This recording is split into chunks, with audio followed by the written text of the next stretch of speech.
also... Hi, Trish. Hi, Catch-Up Crew.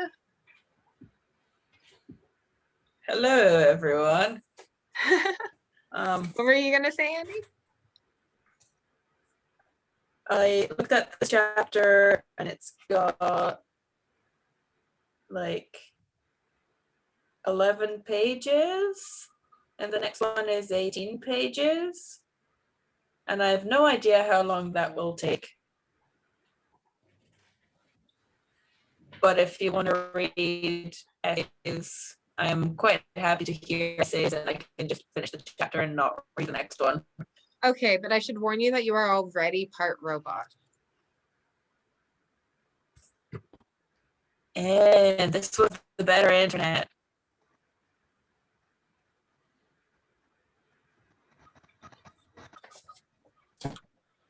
Last time, I think you closed some stuff on your laptop and it got better. There is nothing to close. Oh dear.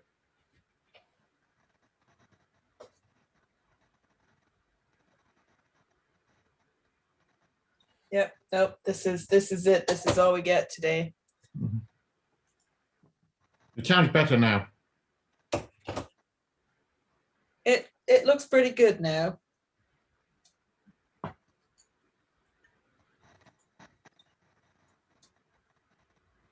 All right, so let's see how far we get with our 11 pages.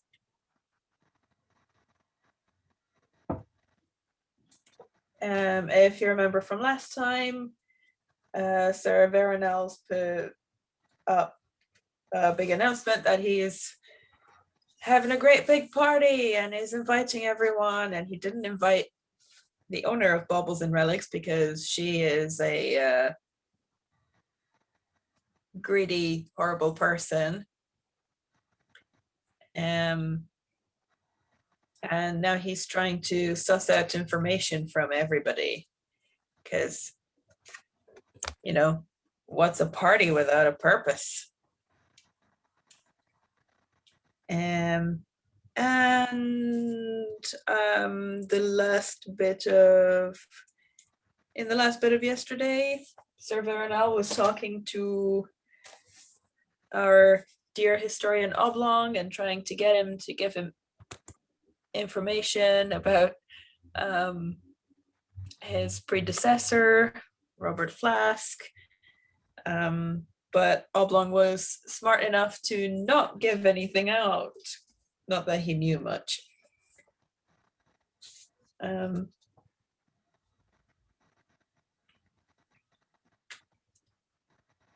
Oh yeah, and Oblong got taken to a library/museum room that had all sorts of old art and cool stuff, but because he didn't want to say anything to Sir Veronell, he got kicked out of the room. Because that's how he works. He's a weird person. And moving on with the party, are we all sitting comfortably? All right, party. Aurelia had watched Sir Veronell head up the staircase with Oblong. A good spy would follow. She did not get far. Aurelia, my dear. Aurelia had never seen her aunt look so merry. She glowed in a new dress, as bedecked with sequins as the rest of her was with jewelry, and was regaling a silent Gerhambry, who, by contrast, looked like an undertaker. Her aunt gestured flamboyantly at her niece. Doesn't she look splendid? The moral is, a good trade gets its just deserts. She induced the sale, I upped the price. Was it the blue lagoons or the headiness of the occasion, or was she merely basking in reflected glory? Whatever the reason, warmth peeped through. For once, Mrs. Banter appeared proud of her niece. Eventually, Aurelia negotiated her own release as Rhombus Smith generously rescued Gerhambry. She ascended to the gallery, nonchalantly examined a painting, and slipped through the doorway. She paused halfway down the passage, Here, disturbing pictures spoke of miscegenation and pain. Fine for a museum, but a grim taste for the home of a man with the money to choose. I thought I saw someone slip in, said a male voice behind her, footsteps following. Libraries are for inquiring minds, muttered an authoritative voice from the opposite direction. Sir Vernal, she guessed. The new historian had apparently disappointed him. She seized a nearby candle and took the only escape route, a back stairwell that curled up into the dark. It was uncarpeted, incongruous in the prevailing ostentation, and cordoned off by a purple rope as thick as her arm. She skipped over the rope and went up, pausing around the first bend, hands cupped round the candle flame for fear that the creaking steps would betray her. I'm sorry, Sir Vernal, we were checking for intruders. Nothing so exciting, replied Sir Vernal. Voices and footsteps faded away. Candlelight danced along the walls. Once out of sight of the passage, this insignificant back stairway testified to neglect, doubtless how the manor had been before the sale. Paneling cracked, the boards grey-orange with dust, cobwebbed beams, and windowless. She turned 6 times, enough to pull a good cork, before emerging on a landing where the neglect continued. Sir Vernal's roofers had been there, but not the painters or other craftsmen, and she could see why.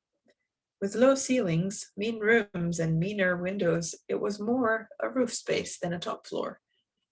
She could only stand in the central passage. A crude fold-up trestle table had a chipped saucer and a half-burnt candle, which she lit. With a candle in each hand and her bag wedged beneath her arm, she wandered on.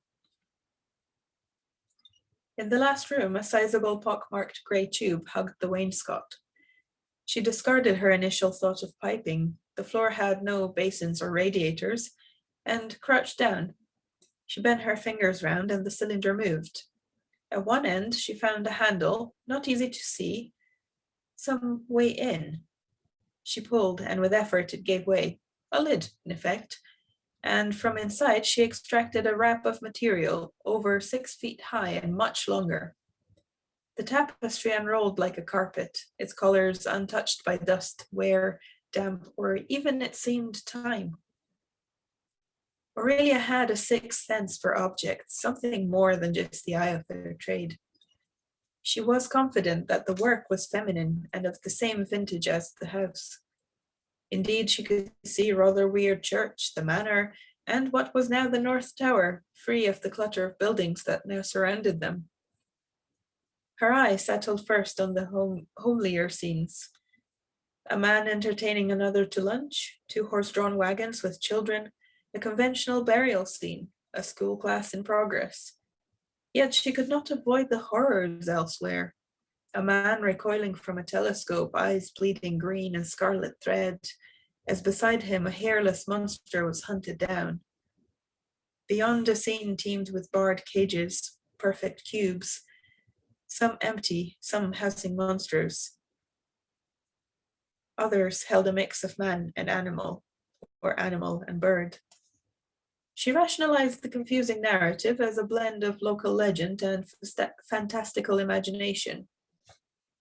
Aurelia had a camera in her bag, a habit born of her work. You never knew what you might encounter. An object to buy, or an object connected to another you were trying to sell. Now she took advantage, photographing the whole in sections, moving the candles to ensure she caught the detail. She rolled the tapestry up and replaced it, gathering herself before returning to the party.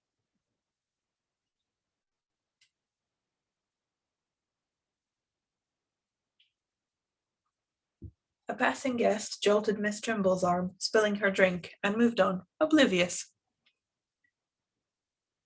Allow me. Gregorius Jones appeared, dabbing her sleeve with a silk handkerchief. Gorgeous suit, he said. Miss Trimble's usual reaction to such a forward compliment would have been a cold shoulder, or worse, but Sir Vernal's strange welcome had given her an idea. Help me, Mr. Jones. What were the closing words of our host's welcome? Nunc est bibendum. Now's the time to. Jones paused before adding lamely, do something or other. Now she knew he spoke Latin and understood it, though the cause of his coyness about acknowledging that fact remained a tantalizing mystery. Aurelia, meanwhile, resumed her watch on Sir Veronal, whose next target she foresaw. She barely knew Marmion Finch. Nobody did. A peppery recluse by general repute who made decisions on matters of arms and carvings with Roman impartiality, as had his father and grandfather before him. Even Snorkel kept a respectful distance from his scutcheon place. Finch's surname was inopposite. He was more owl than Finch, eyebrows so full as to be feathered, nose hooked, and that blink, both eyes at the same time. He sporadically flicked his ear in another avian gesture. Speckled brown suit, speckled brown waistcoat, brown shoes. He stood beside Mrs. Finch, a small woman wearing expensive jewelry, in her late 40s or early 50s. Everyone had heard of Rotherweird's herald, but few had met him. His wife, by contrast, moved in high society and had endowed their only son with airs and graces as Finch's heir apparent. She hurried over to reach him before Sir Veronal. Ah, it must be Miss Rock, the young woman with an eye for old things. Blink. Scratch. Oh, whoops, wrong voice. Ah, it must be Miss Rock, the young woman with an eye for old things. Blink. Scratch. Finch smiled and clasped Aurelia's right hand with both of his. There was a beguiling quality about him. Finch instinctively felt the same way about Aurelia. He spoke with a mellow, up-and-down musical voice. Talking of old things, why welcome your guests in Latin? He's not a schoolmaster. And why not a single family portrait or photograph? Well, not a single family portrait or photograph on view. Aurelia saw the point. The great hall told her no more about Sir Veronal than a museum would about its curator. Finch's eyes darted from masterpiece to masterpiece. A Donatello, a Bruegel the Elder, a Rembrandt, a Holbein, but all were unknown. How could any single man assemble such a remarkable collection? Finch looked at Lady Imogen. And why are we here? Your chance to find out, whispered Aurelia as their host glided up. Oh, Sir Veronal, gushed Mrs. Finch, like Mrs. Banter, a member of Snorkel Circle, and therefore in thrall. Aurelia caught a nuance. Marmion Finch and Mrs. Finch were not well suited. Sir Veronal ignored her and opened with a compliment. I do so admire a scutcheon place. From the style and the pilasters, I would say 1600s or thereabouts, and the first significant dwelling after this one. You may admire only from the outside, so say the history regulations. What do you keep there? I process applications for arms, refusals, postponements, appeals, challenges, and designs. Harmless fun? Like cricket and Scottish dancing. Then why close the house off? The exchange had the air of a courtroom duel with Sir Veronal as the cross-examiner and Finch as the wily witness. We don't do antiquarians. Blink. Scratch. No historical records? No snapshots of Rotherweird's childhood? No. This time the blink was out of sync. He's lying, thought Aurelia. Their host clearly drew the same conclusion. We should start a trend for more openness, he said before moving on. You weren't very friendly. said Aurelia. Too witty to woo, replied Finch. Aurelia laughed as Mrs. Finch scowled. You in self-mockery. Aurelia glimpsed between the buttons of Finch's shirt a tiny golden key attached to a chain. She was wondering what secrets that key unlocked as Finch abruptly assumed Sir Veronel's role. Has Sir Veronel been to your shop? Once. And did he buy? Finch had been secretive. She suddenly felt that way herself, shrugging her shoulders. Better to lie by gesture than words. And Robert Flask? Once or twice, always after old books under the counter. Miss Rourke, I hope we may meet again. The herald paused before quoting Sir Veronel, and begin a trend to more openness. Aurelia blushed. Marmion Finch was sharp as a razor.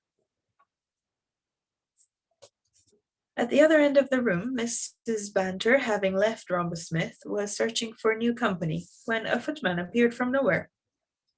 Voice and costume suggested superiority to the many other servants on view. Mrs. Banter, follow me, please. Mrs. Banter almost fainted with excitement. The summons to meet her host had come at last. He stood at the other side of the room, looking elegantly bored. Opening lines and subjects raced through her head. My pleasure, she replied breathlessly, noting the twist of gold braid on the servant's tailcoat. Sir Veronel had sent the head footman, no common waiter, for her.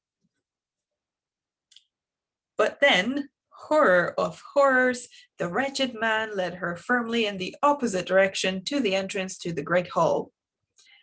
When she tried to turn back, an iron grip seized her arm. I am Mrs. Banter, she protested as if her name were a cure-all. This is a party for the invited, said the footman in a flat, businesslike voice. You're hurting. Am I? He did not relax his grip for a moment.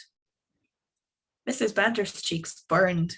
She felt the eyes of the world upon her. How dare you? I demand. He guided her into the coat room.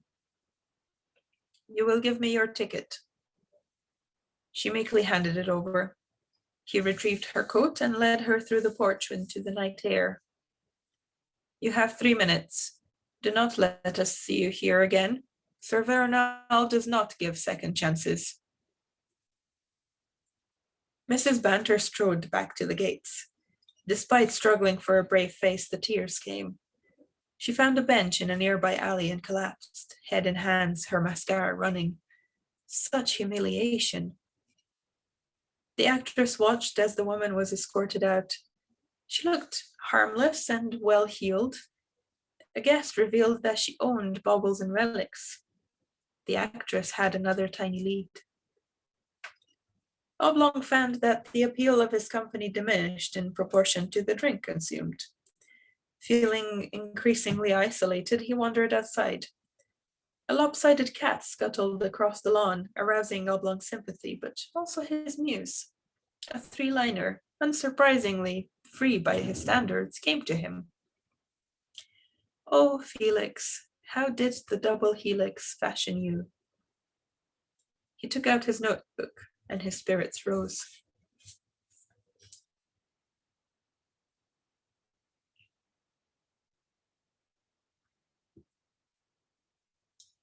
Sir Veronel's fourth swoop proved more rewarding.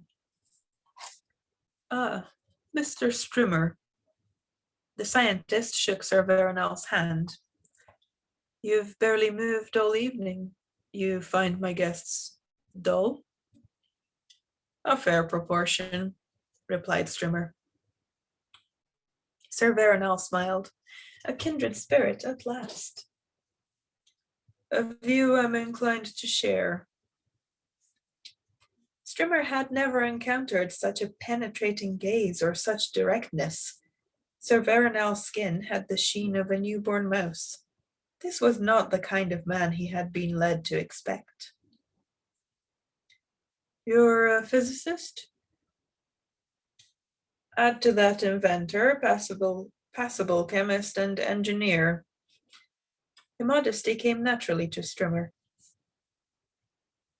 What does the North Tower do with such talent? We develop destructive technologies for the sale to the outside world. After so much uninformative froth from his guests, this hard data refreshed Sir Veronal.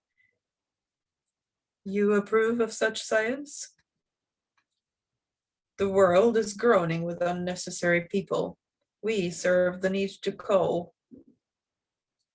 And the South Tower?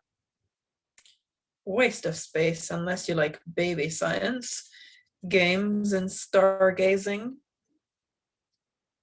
You must have known Robert Flask. Flask was a weirdo, but bright for an outsider and always digging, replied Strimmer. Digging for the past or the present? The former, he didn't care much for the rules. Any finds? He never admitted to anything concrete. Did he ever mention Lost Acre Lane? Not to me. It's not one of our better streets. Sir Veronal looked hard into Strimmer's eyes. He was telling the truth.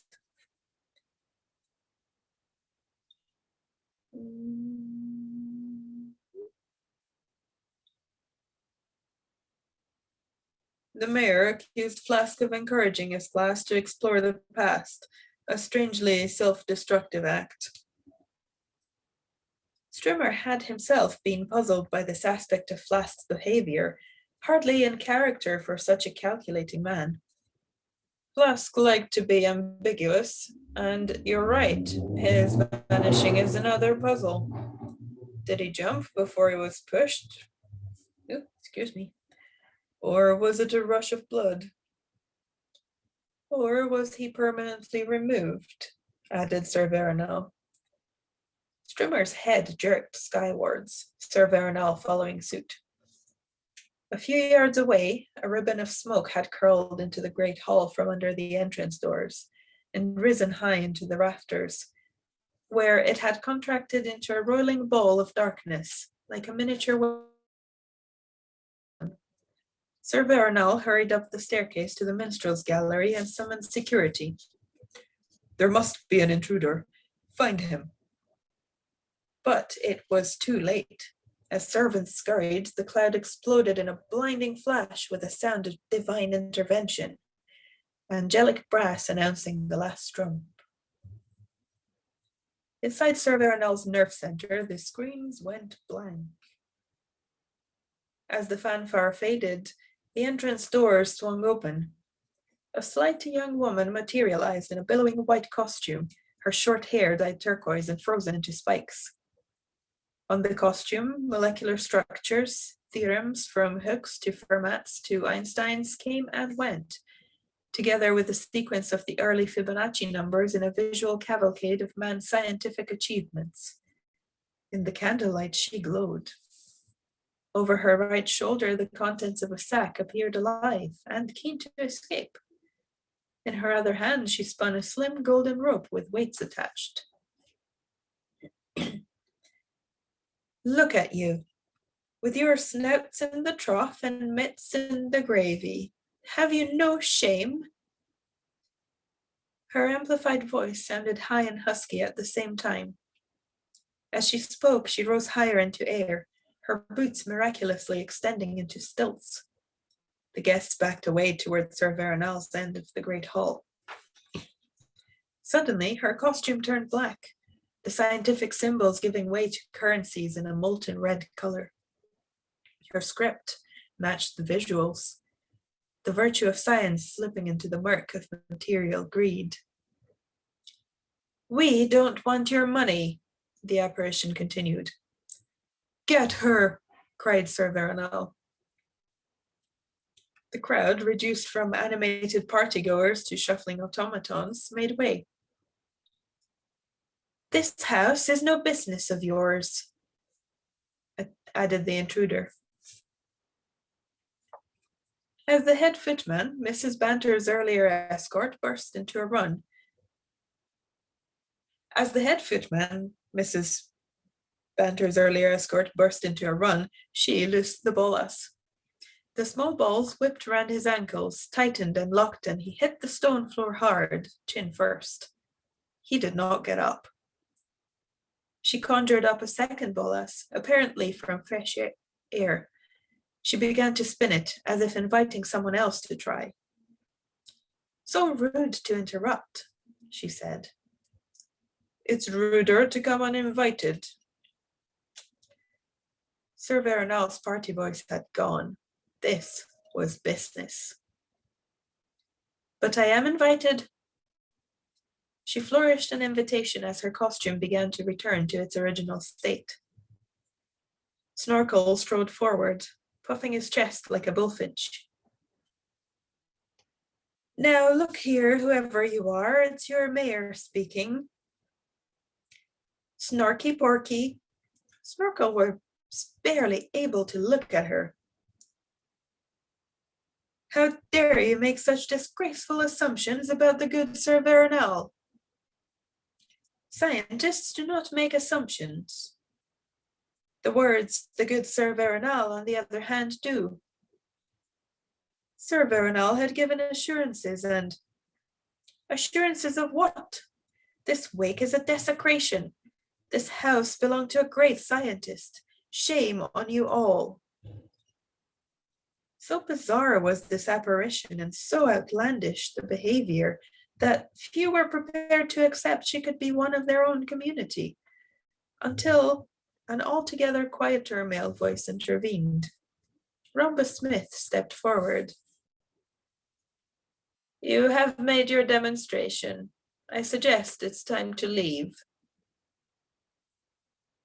Sir Veronal felt an uncontrollable rage begin to build. His hands itched and a long-buried memory stirred. He gasped for air. Something profound was happening. Cellular change, an inner voice prompted him. You have power. Use it. Help! Shrilled Miss Trimble, resolute in all things save small, furry animals. What's in that sack? Weasels, madam, replied the intruder. Thousands of 'em. Miss Trimble wobbled. Gregorius Jones offered support, but the threat of weasels did not materialize. The girl had another surprise in store. She loosened the cords of the sack, and with the whoosh of wind, every candle in the room went out. Above their heads and on the walls, 1,000 red eyes glowed briefly and went out. Then, from the darkness, a bolt of raw energy jagged from the elevated gallery straight at the girl. Only razor-sharp reflexes saved her. She leapt aside as the double doors behind her shattered in a flash of blue flame, leaving the hinges hanging loose. Her lower right stilt blew away, leaving a mesh of metal. Fortunately for Valorhand, the artificial stilts ended in rubber pads on which her feet rested, insulating her. For seconds there was total silence. Then bedlam as screams and oaths rang out, interspersed with guests calling out the names of their partners. In the gallery, Sir Veronal collapsed. Servants carried him from the room. Outside, Oblong's poetic reverie was rudely interrupted by an explosion, a blackout, and another explosion before an androgynous figure ran past him, shed a rain costume to reveal a bodysuit, seized a pole from a flower bed, and vaulted effortlessly over the wall. A memory surfaced. The vaulter and the snowball in Lost Acre Lane. The actress surveyed the extraordinary scene. At first, unsure whether to act in real time or role play, she chose to respond as a wife chosen by Sir Veronal would, decisively. New candles. Musicians, do what you're paid for. In minutes, a degree of visibility returned. The girl was nowhere to be seen, nor was Sir Veronal. Drinks began their rounds again. The consort resumed, not entirely in tune, and Snorkel did his best. Ladies and gentlemen, forgive this minor interruption. A regrettable stunt, but nothing more. Let us show our honored host we can rise above it. They tried, but the spirit of festival had been broken. Wall candles were relit, but the high chandeliers hung beyond reach with the great hall so full. In the gloom, Brother Weirdness wondered whether the young scientist had spoken the truth despite her deplorable manners. Were they selling out to an intruder? Had they besmirched the memory of the original owner, whoever he was? The opulence of the occasion turned sour. In dribs and drabs, guests began to leave. Vixen Valorhand paused by an iron weather vane, her vaulting pole beside her. She felt invigorated. She had delivered. Brother Weird's citizens had been in awe of her, their reaction to the outsider exposed for what it was, subservience lined with greed. She recalled, with equal satisfaction, Strimmer's expression, shock laced with a dash of admiration. That was Valorhand's superficial report to herself, an alpha for the demonstration and the escape. But a darker message bubbled away. The outsider had lightning hands, and he had aimed to kill. A mechanical attachment might be the obvious answer, but in that split second before the bolt fired, she had seen electricity crackling between his hands, as if he were coaxing it out. She thought of how nature sourced such energy, cat fur, eels, and thunderclouds, and could find no parallel. She planted her pole and vaulted high over the street below. She had to get back to her rooms before the streets filled with Sir Veronel's returning guests. Dun dun dun, that is the end of the chapter. Dun, dun, dun. No more party. Oh man. Talk about ending with a bang. Ah.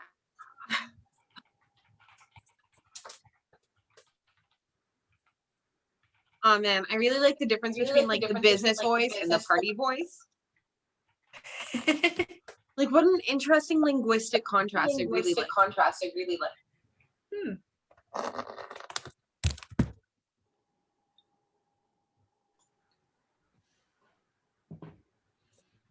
I'm assuming that was you echoing, Andy. Probably. I just put my headphones in. I don't know if I was or not, but since I had been doing that previously, I figured it wouldn't have gone away that easily. Mm-hmm. Andy, I know that you said you'd still like to hear one of the essays from me over a message earlier today. Do you want to be read to a little bit? Do you folks like a little bit more reading, and then we'll wrap it up, and tomorrow I will read more from the same book? Cool. Mm-hmm. Oh yeah, I should remove your spotlight. Haha. Ha ha ha. Oh, this is gonna be weird. It's like reading to my own face. So Little Weirds by Jenny Slate, who is a comedian. She is Jewish and a bit of a stoner and just like all around fucking hilarious. She was on Parks and Rec and Big Mouth. And it's just like an interesting human who does a lot of creative projects. So I stumbled upon this book at the library and read the preview and was like, I don't know what the fuck this is, but I want to keep reading this. And it's a collection of essays and a little bit of a memoir, but a bit of absurd fantasy and some poetry and some things like letters and short stories. So we're gonna read right now one of the letters from that, and we'll see how we're doing for life and stuff. And this one is called Dreams. Dear Miss Slate, it has come to our attention that you recently created a dream in which you were waiting in line for a sandwich. and that this was the whole dream. As if that is not enough, there's a concerning report that your subconscious also produced a tensionless 7-hour dream about watching an airplane land during the day. And that, again, this was all that happened. There was not even a sunset or a sense of where the plane was landing, and apparently the message of the dream was, nothing cared that nothing cared. Really, Miss Slate? This is starting to feel difficult. To be clear, nobody is asking for you to go back to Dracula disguises himself as a frog and waits at the end of the bed for you and only you. And obviously, you go right up to Frog Dracula because frogs indoors who don't run away and frogs who only want to be friends and sit at the edge of the bed are a real stroke of luck. But then, right when you get to the frog, he turns back into Dracula, and you are fooled into being killed by him. And he is laughing at you because he tricked you. And just before you die, you realize that you hate the idea of being tricked more than you hate the idea of dying. And you also realize that you are afraid of getting yourself sucked out of yourself by a man who is dressed in a tuxedo, which is usually an outfit for a classy man at a fancy party, but really Dracula is just vain and thirsty and there is no party and he is nothing but a bitchy, life-drinking, life-draining liar. There is no conversation internally to suggest that we need to go that route again. Nor are we inclined to revisit, you are an archaeologist and you are wearing all khaki, including a khaki explorer hat thing and bad long shorts with a crotch puff, and you are at a flea market book fair that has been set up in a school gym in England in 1970, and you stumble upon an artifact from the way before it passed. And this artifact is a pencil sketch of a staring woman. And then you look closely and realize that it is you, like your soul. But the message is vague but far from positive about your lifetimes. And there is a sourness or curse regarding romantic stuff, and the curse is attached to your interlife spirit. And the picture sends something that feels like the energy of bile, but not actual barf. From the picture up to your terror-frozen face and gaping mouth. And you wake up so rigid with fear that your body feels like a bunch of found objects that are the following: parts of a broken rocking chair, old spoons, and change from the swings on swing sets. I think we can all agree that if that's our only other option, then we should just shut this whole thing down. And to be frank, we can't even find the language to approach.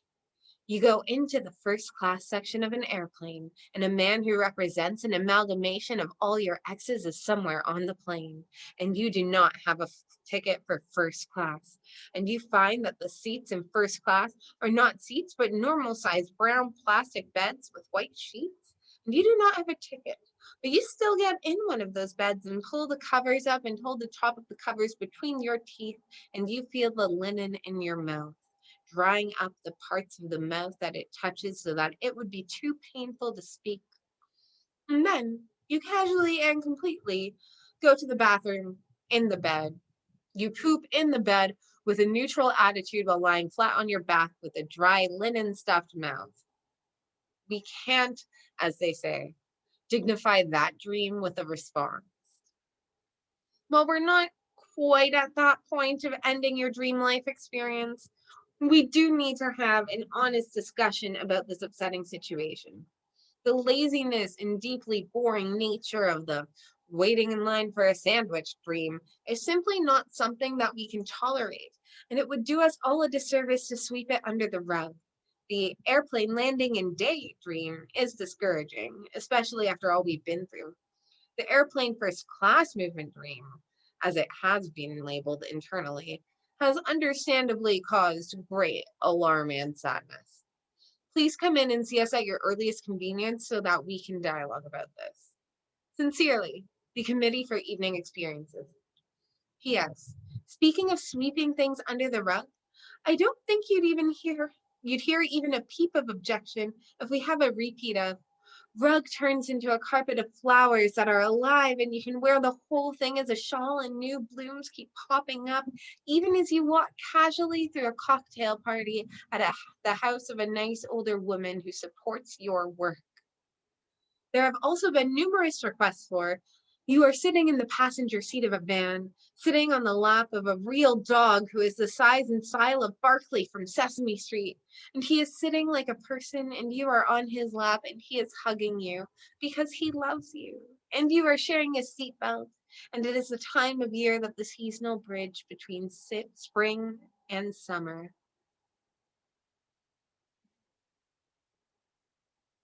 And that is some of that weirdness. What? Yeah, I figured I'd drop you in with my favorite weird one. That was so good.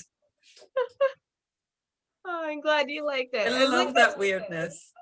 I thought you would. I was like, this could go either way, but Andy's here. Andy will probably appreciate this. Absolutely. What time is it? 10 I mean, o'clock. 2 minutes past 10. We could do another one. Yeah. I have to. I thought they were a bit longer. Some of them are. Ah. There's a big range. Hmm.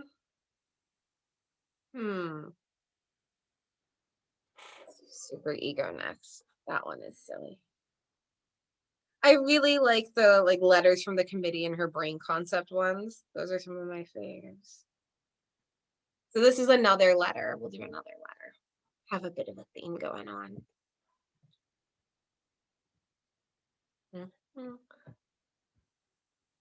This one is called Super Ego. Dear Miss Slate, we were absolutely thrilled when, roughly 3 years ago, you got your hands on an Adam Phillips article in the London Review of Books about self-criticism and the superego. We were encouraged when you seemed to take the information and hold it up to your own interior experience. We looked on in approval as you paraphrased the article to friends and strangers, telling them things like, the superego is reiterative. It repeats the most boring, pointy, hurtful things, and if you met it at a party, if it were a person, you would think that that person was not only mean and insane, but also not as smart as they think they are. You wouldn't listen. You would think they were a shithead. You spent time passing this information around, yet upon close analysis, you did not seem to be passing it through yourself. It seemed to be lodged in your mouth, right in your little mouth, like an echo just bouncing around and then flying out of your face at parties and even in meetings, and then it would bounce off other people's faces and right back into your mouth. Of course, you could have swallowed it down or explored its flavors. You could have let it work its way through you. But instead, you did nothing with this information except tell it to other people. Oh, Ms. Slate, you do know that telling people things is not the same as living by the principle of the things, right? Clearly, you do not know. If you insist on peddling these psychological wares without sampling them yourself, if you insist on talking about things that you only know about in form, but not in function, you will put this entire operation in jeopardy of looking like a fraud, and you will drag this whole initiative toward time wasting and identity failure. It is with deep regret that we inform you that you have been put on probation. You will no longer be able to access this subject matter in conversational form, nor will you be able to casually email it around. Be advised, should you try to speak about this article or sort of bat around this superego stuff in general, we have activated the emergency system, and there is no override.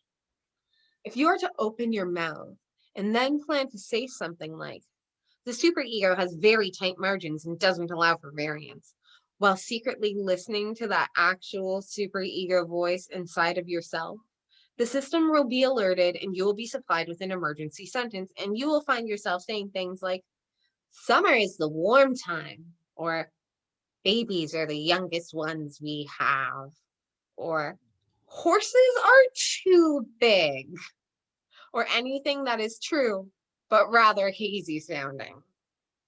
We believe that choice builds strength, and so we have provided a list of approved chat items for you. As we grow more confident in your ability to not secretly shit on yourself all of the time, we shall expand the list.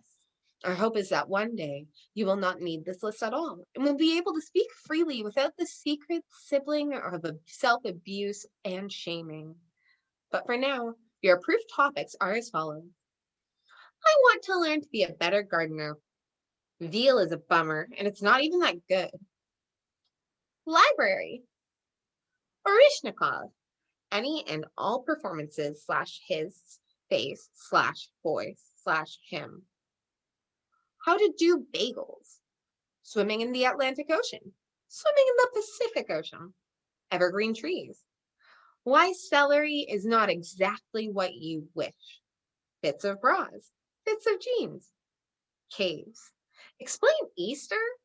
Paper cut stories. Grandmothers. Mustards of the world. The astronaut who wore the diapers so that she didn't have to stop on her way to murder somebody. Snowboarding. I can't try. Ants and their houses. Ghosts, of course. Going to the bathroom on the plane or the train. Jars. Maggots and mold. Pumpkin carving. Doritos. Can a skunk be deskunked and become a pet, or will it be fundamentally gloomy without its stink? And the follow-up. I love skunk smell, actually. Furthermore, you may access themes around grapes, tropical fruits, volcano, cucumber, Sesame Street in the past, wars. Gaudi was the one and only, and I love how he stuck fruits and shells into the holy structures he was inspired to create. Monochromatic outfits, New Year's resolutions, silk outfits, graves. In Peter Pan, did you ever notice that the actor who plays the dad also usually plays Captain Hook, but not in Hook the movie? Potluck dinners, swamps, marshes, and bogs. What mushrooms do? Acrimony, scoliosis, wells and buckets, and the amazing Dukakis family. We're aware that this list may seem limited, but it simply mirrors the limits that you have shown to the community. Hopefully, adherence to these guidelines will condition you to be able to take deeper dives on your own and become honest and free. We look forward to watching your progress and growth. We yearn for it, even Miss Slate. We yearn for it. It is with faith and love that we say, it doesn't have to be this way. You don't need to do this anymore. And judging from what we've caught you murmuring while you were on drugs by yourself at 5 a.m, you know this to be true. Sincerely yours, the Office of Internal Affairs.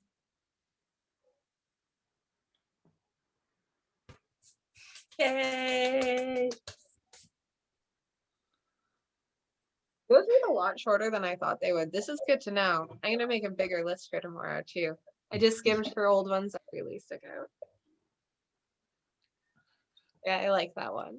As approved conversation topics go, like they're not all bad. Like, how long can you talk for can you talk about monochromatic outfits for, really? Like, I really want to know. I want to talk to her about them. I want to know just how long this conversation can last. I know a few art and fashion students who could talk about them for as long as you want. I'm interested. Maybe I'll ask my grandma. I like the sound of wearing more monochromatic outfits. Who was the author for this weirdness again? I'm sorry, I've forgotten. You did say. That's okay. Jenny Slate. So tomorrow I'm going to read a self-reflective one and maybe some terrible men. I could do a terrible man one right now. I think there's a good terrible man one if you want one more. Yeah, I'll save the longer ones for tomorrow.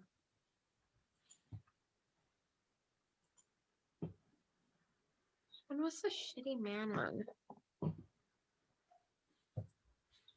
There's one I'm thinking of. I can't remember the name of it.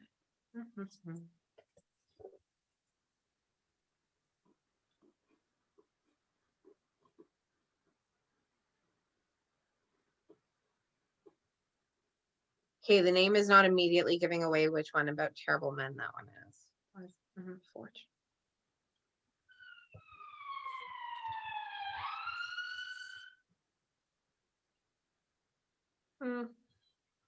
Okay, instead we're gonna read a creation story.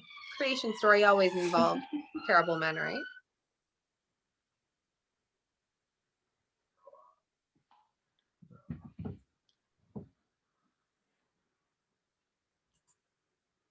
I'll go find that one tomorrow though, because it is a funny one. There's something about terrible men that, you know. So this is the root, a made-up myth. And fair note, these do get political sometimes, and I love it.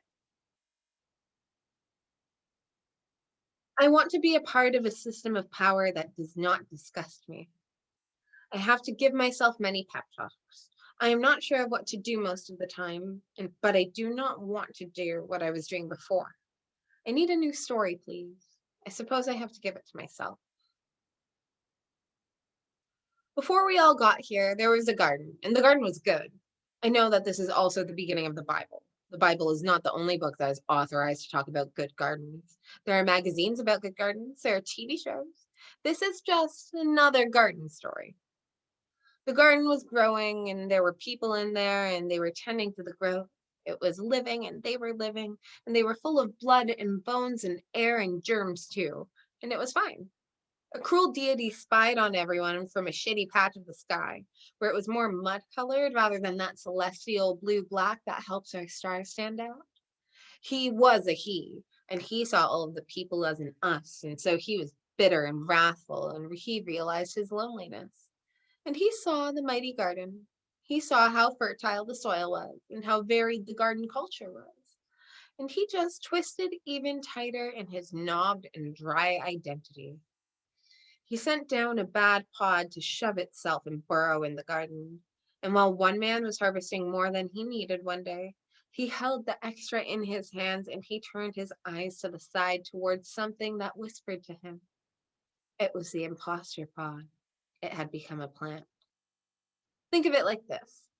The story is not that a woman named Eve ate an apple, but that a man bent down, his hands filled with the weight of having more than his share. This made up ancient man who I am putting in this useful story did not walk toward the community, but instead he opened his mouth and the pod plant slithered right in. A live vine went right into his human fellow. The vine spouted greed and loneliness and panic in the man. The vine said, "You should have it all. It should all be you. Everyone else is trying to make you less of you, and you need to stop them." The first man with the root of the alien vine in his body went out and opened his mouth again in front of the others, and the vine shot right into every single person that he spoke to, and they all took the vine and the lie into themselves. The root got stronger and stronger. It became a system of grabby tendrils that made a net, and everyone was in it. It controlled how they talked and walked and made love and made art. It was in the way they had their babies, because after a while, they didn't even know that it was there. It was in the babies. And thousands of years later, it was everywhere, in everything. I open my mouth and reach an invisible hand down into the deepest part of me. I get into myself even though it is scary.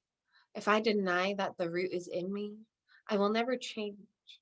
I know that nobody is immaculate, and so I don't shame myself anymore.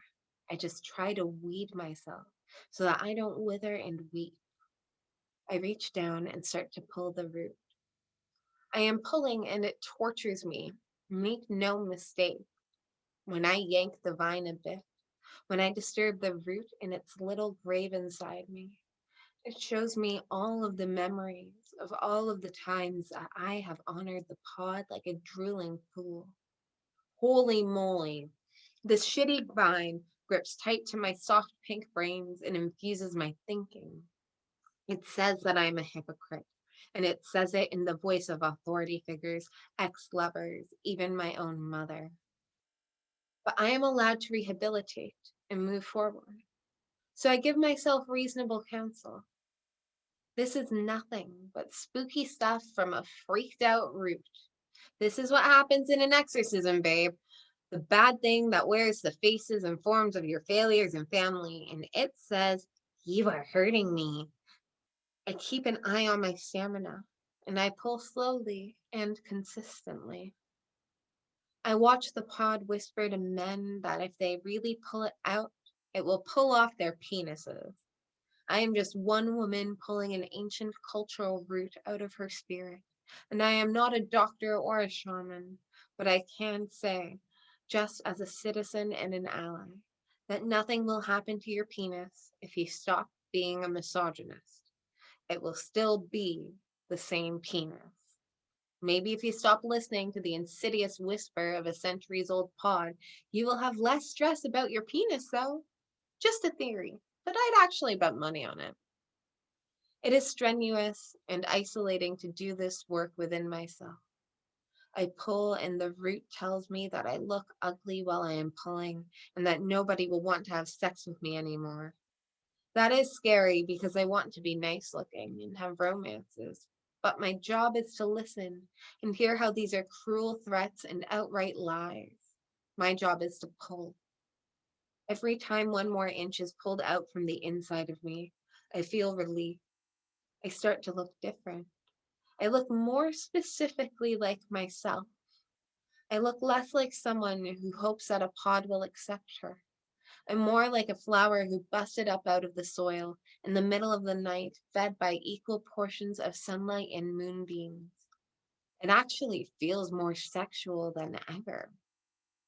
Eventually, I reach so deep that I rip out the root. I dangle it in front of my face. It is a shrunken, sad root, quite small compared to my heart, dull in color and unable to pump life. I take one last good look at the poison pod, and I just go ahead and fling it. I fling that pod back into the gloomy section of outer space that is for bad gods with sickly and sour spirits. I wipe my mouth off and I say out loud, this stupid old root was nothing but a cosmic claw. I need a helpful myth to show me what came before. I need a new made-up story to deliver me into the real life that I would like to live.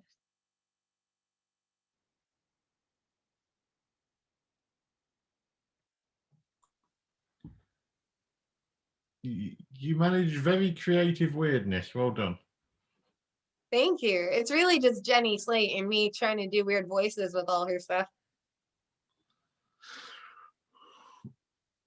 But yeah, anyway, so I'm a little obsessed with this book. Delightfully strange and reflective.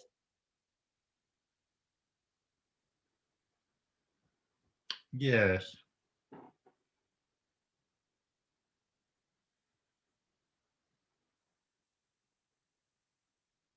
Hello, Jonathan Vase.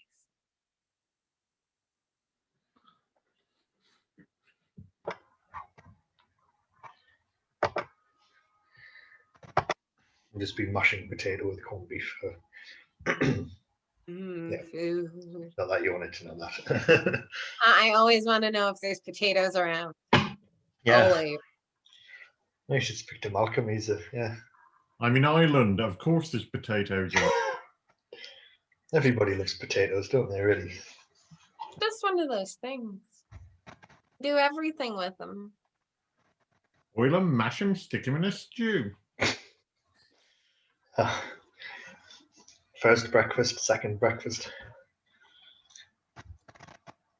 Brunch, and then you have lunch, and then you have, oh, I forgot 11sies alongside brunch, and then you have lunch. And then there's a bunch of shit in the afternoon with all these names. Anyways, always an excuse to eat. Not a meal that... Sorry, no, go ahead. No, you go ahead. I think it's not a meal I would serve to someone else, but I think it's something my mum used to make for me when I was ill when I was little. So it's just corned beef mashed with potato in a pile on the plate with some tomato ketchup. But I don't know why, just Comfort food. comfort food, yeah. I used to have that with fried onion. Right? Yeah. Hmm. You can, Yeah, I mean, you can fry the whole thing and you get, a basic corned beef hash thing. Yeah. I never thought of frying it. It's just it's okay as it is. Well, near Scotland, you're involved with Scotland. How can you not have thought of frying it? Isn't that the default for everything? Yeah.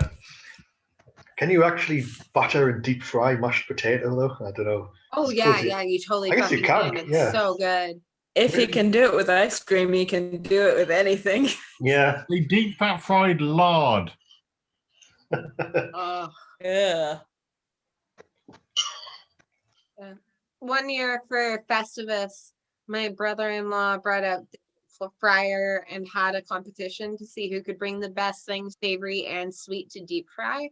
And he's an engineer and found access to dry ice. So we did deep fry ice cream in the middle of winter outside, and it was really fun. And he brought out soldering iron, and we had a Festivus pole, and people welded shit to it. Anyways, it was a good old Seinfeld moment. Highly recommend. Awesome. Deep frying cheese, just like deep frying cheese every damn time. I will always say Isn't that cheese. what mozzarella fingers are? Yeah, but there's something different of. about doing like little balls of cheese. Like it gets really nicely gooey and just like Mm. singular bites of it. Mm-hmm. I have a lot of halloumi at the moment, and I'm wondering if it will deep fry well. Probably. It wouldn't melt as well as other cheeses, and it doesn't go. Oh, that's true. But it's nice and squeaky. It would definitely be different to mozzarella, but I'm wondering what it would do because it's a lot hotter than most grills. And crunchy. You could get it a little bit.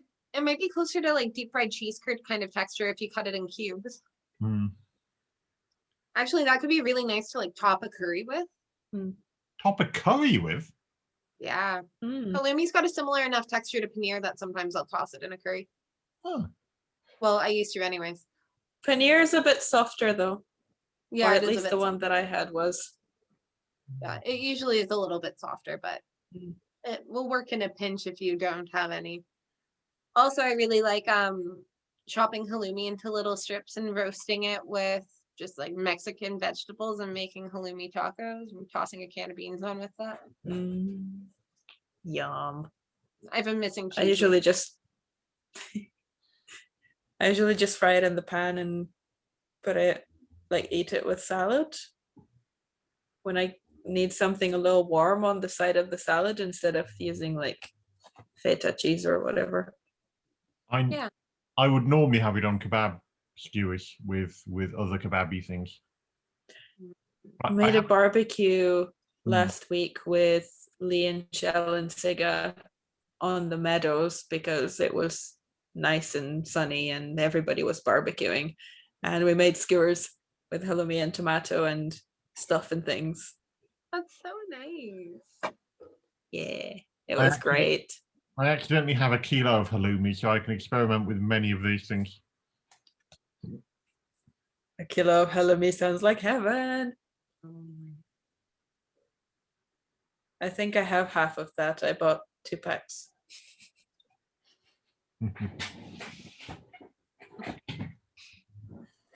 I'm getting a vegan cheese board with some friends on Friday, and I'm really excited about it. We're dropping like $60 and just getting a ridiculous amount of stuff. I can't remember what all of it is, but I know that there's smoked Gouda and something involving pistachio and cranberry, so I'm gonna be happy. Is this eating out?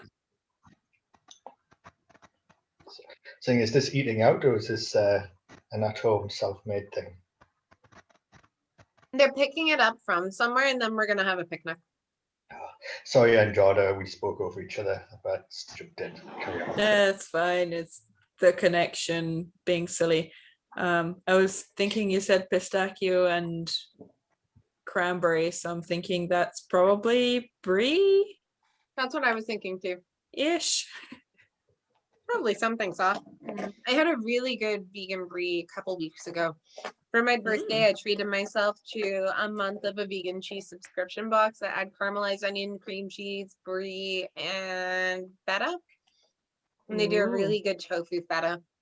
I've been eating feta strawberry mint salad for the past 2 weeks, and I'm finally almost out of it. Feta, strawberry, and mint. A little bit of cucumber. I never heard of that combo, but it sounds intriguing. It's nice. I like it. I have this. I used to work at a specialty oil and balsamic vinegar shop, and they sold white balsamic. And if the label wasn't perfect, it'd get written off, and you could take stuff home. And I was just waiting for the honey ginger white balsamic to go on sale because I knew I wouldn't use it enough to be able to justify buying it because I still have it like years later, but it's still fine. And oh my god, like that flavor combo! I put a little lime zest in the dressing too. It's so good. I'm now hungry, but what is white balsamic? I've never heard of it. It's not technically real balsamic, and I wish I still retained the knowledge to answer this question because there was a period of time where I would have been able to tell you. But I think it's just made with different colored grapes than regular balsamic is, and that it might have a slightly different fermentation process, but I could be wrong. It's not considered actual balsamic if you ask an Italian, but I'm not sure why. I know that balsamic vinegar has some caramel in it. Okay. Or sugar that gets caramelized by processing the whole thing or something. I feel like But in also 30 speaking seconds, of Duncan's gonna have an answer. speaking of reductions at the shop, did I tell you how I got myself a lot of Ferrero Rochers? No, that's amazing. So I got a bunch of these collection boxes, right, with a sticker right down the middle, that were technically expiring at the end of May. Fine. Expiring. So instead of being £4.50, they were 90 pence. So I bought 5 boxes for the price of the original one. Yes. I saw Margaret was doing reductions, and I'm like, oh, hello, what's that? And she's like, do you want some? I'm like, heck yeah, at that price, I'll just take 5. And she's like, seriously? I'm like, yes, seriously. Yeah, it's like chocolate me, please. Thank you. Yeah. Does this mean you're And, eating ambassador now? This is all I've left of all of them. Om nom nom. Because Thanks, they Lisa. are the literal death of me. So good. Like And on the I'll death I'll note- die happy with these, you know.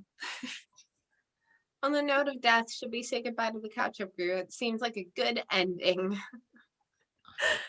Death is a good ending for the catch-up crew. I'm not sure. No, I mean for the recording. Yeesh. Casually morbid turn here. Well, they ended with a bang, and I've been morbid all day, so it's ending with death. All right, catch up crew, we don't want you to die. Please don't But die, if you we want to love eat you. loads of chocolate, please do. We'll also be there. May all your parties have purpose and end with some kind of a bang that is hopefully not property damage. Mhm. Okay, goodbye, Bye. ketchup crew.